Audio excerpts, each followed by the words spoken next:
Assalamualaikum warahmatullahi wabarakatuh. Perkenalkan, nama saya Lili Saputri dari Prodi Pendidikan Guru Sekolah Dasar Universitas Muhammadiyah Pringseu Lampung. Nah, di sini saya akan mempresentasikan tentang kajian masalah pembelajaran SD yang beranggotakan Sri Rahayu, Wahyu Binaya Putra, Sri Mulyani. Kemudian, apa sih itu pembelajaran? Pembelajaran pada hakikatnya adalah suatu proses, yaitu proses mengatur, mengorganisasi lingkungan yang ada di sekitar peserta didik, sehingga menumbuhkan dan mendorong peserta didik melakukan proses pembelajaran. Setelah itu, apa sih itu metode pembelajaran? Nah, metode pembelajaran adalah media transformasi dalam pembelajaran agar kompetensi yang diharapkan dalam pembelajaran tercapai. Metode yang bervariasi sesuai dengan kompetensi yang diharapkan agar merangsang minat dan memotivasi peserta didik. Dengan motivasi yang kuat, maka prestasi belajar akan meningkat. Kemudian ada macam-macam metode pembelajaran yang sesuai pada masa pandemi. Yang pertama itu ada metode project based learning, yaitu metode pembelajaran ini sangat cocok bagi pelajar yang berada pada zona kuning atau hijau. Kemudian yang kedua itu ada metode daring method, yaitu metode daring ini sangat cocok diterapkan bagi pelajar yang berada pada kawasan zona merah. Kemudian yang ketiga itu ada metode luring method, yaitu metode ini sangat pas untuk pelajar yang ada di wilayah zona kuning atau hijau, terutama dengan menggunakan protokol ketat atau new normal. Yang keempat itu ada metode home visit method, yaitu metode ini merupakan salah satu opini pada metode pembelajaran pada saat pandemi ini. Metode ini mirip seperti kegiatan belajar mengajar yang disampaikan saat homeschooling.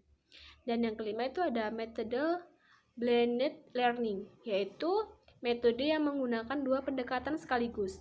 Dalam artian, metode ini menggunakan sistem daring sekaligus tatap muka melalui video konferensi.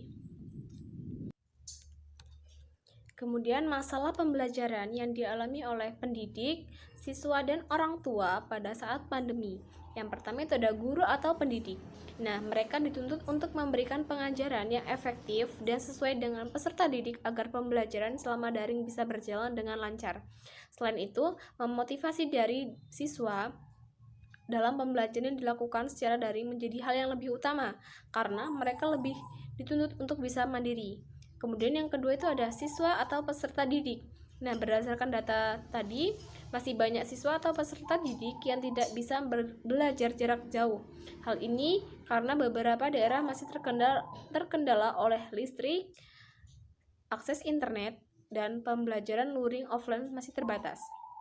Kemudian yang ketiga itu ada kendala yang dialami oleh orang tua dalam mendampingi anak pada saat belajar di rumah pada masa COVID-19, diantaranya adalah kurang pemahaman materi oleh orang tua, kemudian kesulitan orang tua dalam menumbuhkan minat belajar siswa. Lalu bagaimana sih solusi untuk memecahkan masalah tersebut?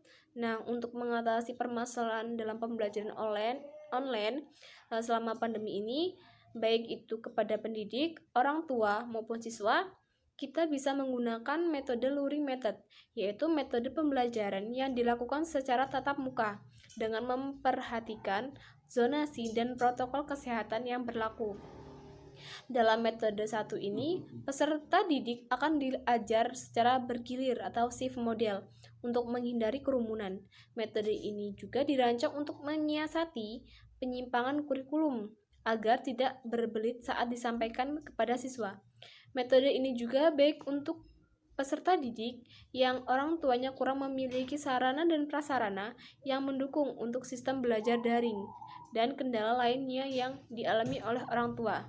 Kesimpulannya yaitu, pembelajaran dapat diartikan sebagai proses memberikan bimbingan atau bantuan kepada peserta didik dalam melakukan proses belajar. Adapun permasalahan-permasalahan yang muncul baik itu dari pihak orang tua, siswa maupun tenaga pendidik. Tetapi banyak keluhan yang disampaikan kepada publik dari pihak orang tua. Nah, karena kurangnya kesiapan membuat orang tua bingung apa yang harus dilakukan kepada anaknya agar tetap mau belajar. Dan ditambah lagi dengan biaya kuota internet yang tentunya ini sangat memberatkan bagi orang tua yang hidupnya pas-pasan.